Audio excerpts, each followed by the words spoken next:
Andrew, so how do I get like a six-pack quick? What's the fastest way to get a six-pack? Why does it have to be quick? Why does it have to be easy? Why do you think life is all quick and easy? Why can't it be hard and difficult? Why can't you suffer? Because suffering is what gives it value. If everyone had a six-pack and it was quick and easy, then it wouldn't be valuable, would it? If everyone walked around with a six-pack and they got it easily, then no one would give a shit. The whole point is that it's difficult to get. Value is linked to difficulty. If you want something that is valuable, you need something which is difficult to obtain. You shouldn't be thinking about quick and easy. You should be thinking about hard, suffering, pain, going through it. That's what you should be thinking about. This is going to be hard, but I'm going to do it anyway. Because when it is done, then everyone's going to know that I went through something difficult. Nobody, absolutely nobody, gives a fuck about you as much as you're going to have to give a fuck about yourself. Nobody cares about you as much as they need to care to fix your life. But nobody is going to come to your bed, drag you out of bed, drag you to a job, force you to work hard. You are never going to have any of the things you want if you do not get them yourself. And the only person who's going to make me happy and live a life that I want to live is me. Nobody's going to do it for me. People say, Tate, what motivates you? And I find that I think that's a stupid question. I was a 4-time kickboxing world champion. For 12 years, I trained 5 hours a day, 6 days a week. And I was motivated to train probably about 25% of the time. The rest of the time I went because I am disciplined. If I wake up and I'm unhappy, I will do the exact same things as if I am happy. I will go to the gym the same. I will work the same. How I feel has no impact on how I live my life. We're grown-ups and we have responsibilities and we have problems and we have pressure, and you don't necessarily have to be happy to perform, and happiness will come at the end of the performance anyway. But if your number one goal as a man, if your number one mission in life is just to be happy, that's going to be an extremely vaporous existence, and you're not going to be a man of substance. Your ability to deal with stress, the amount of stress you can deal with as an individual, is directly correlated to your success level. If you can deal with stress all day, you're going to be successful.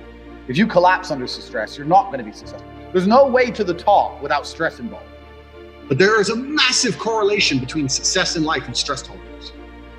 The more stress you can tolerate, the better your life's going to be. One of the only things in this world you can control is your state of mind. You can't control the weather. You can't control other people. You can't even control your health. One of the very few things in the world you have genuine control over is your state of mind. If you can't control that, then you're just a feather in the wind, and life's going to blow you around. I can't imagine truly wanting to quit something and not being able to quit. I can't imagine it. When I talk to people who say, I want to quit smoking, I say, when? They go, oh, well, soon. Well, that means you don't want to quit.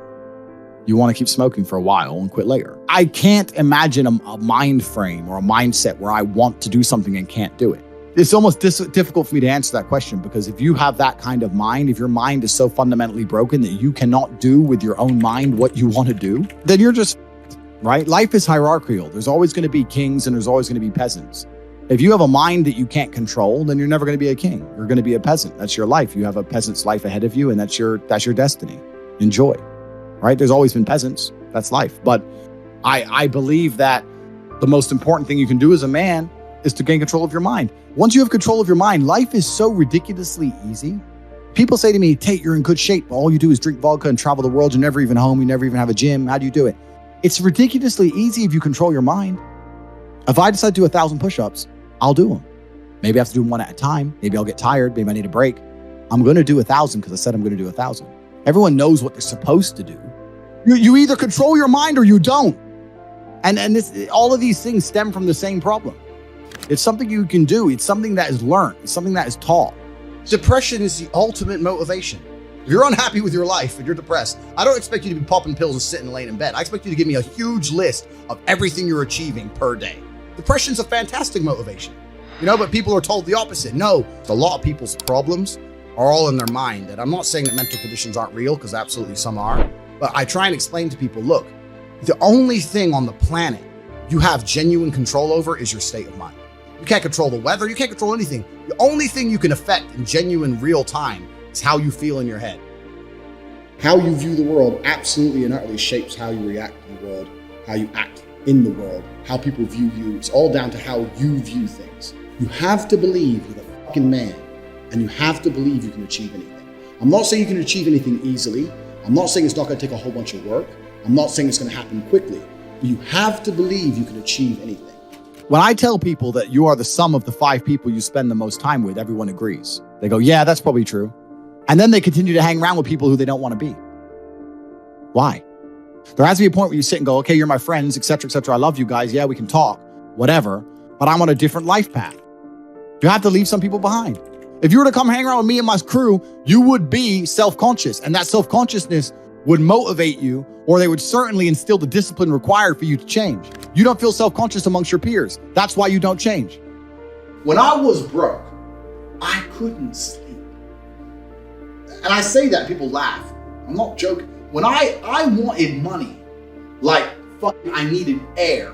People say to me, I want to be rich. And I say, okay, well, I want to be able to ice skate, but I don't want to be able to ice skate enough to go learn how to ice skate because I can't be bothered. I mean, surely if I could click my fingers and be a figure skater, I'd click my fingers. Who wouldn't? But I don't want to actually go train because I don't want it enough. And this is the exact point with money. Everyone wants money put on their lap. If you truly wanted money, you wouldn't be able to sleep until you fucking had it. And this is the point. Because when I had nothing, I couldn't be distracted. You couldn't distract me from what I wanted. Life when you're young is a completely different experience to life when you're old. When you're older, your life quality seriously decreases, massively.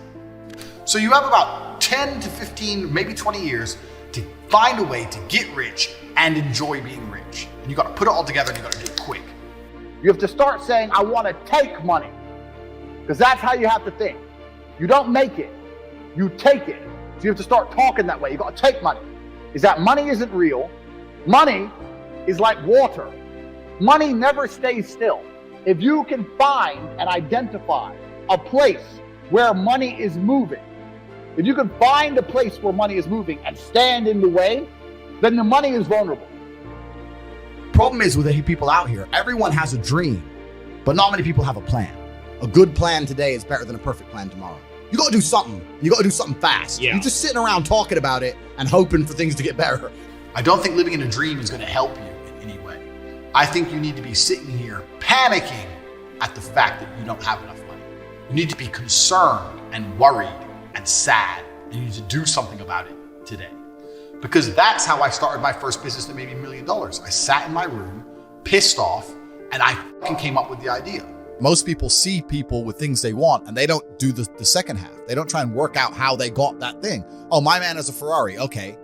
I wish I had a Ferrari. Okay. They don't sit there and go for an hour. How did he get a Ferrari? It doesn't cross that part is the part they don't want to do, right? They just go, oh, he has a Ferrari. Wish I had a Ferrari. And they go back to TV. Yeah. And that's why they lose. You need to understand that in this world, there's a whole bunch of people doing amazing shit that you are not doing. And that needs to piss you off. Because if it pisses you off, you become motivated all of a sudden. You need to be annoyed, and I'm telling you to be angry. Anger is a fantastic force. You take that anger and you direct it in the correct direction. And listen, you may feel fired up for 10 minutes after this little talk, but you're not going to feel fired up forever. You need to put systems in place. You need to get discipline. You need to get an atmosphere of people around you who are going to keep you accountable and not make it easy for you to continue to be a fucking nobody. And then you're going to fix your life. Otherwise, you're going to stay a nobody. If you were genuinely pissed off about your situation, you would not need me to motivate you. You would motivate your fucking self and you would do something to change it yourself. Motivation isn't real. Everyone says this. Motivation is not real. Discipline's real. I do not feel like training, but I still train because I'm a disciplined individual. You don't get to go through life only doing the things you feel like doing.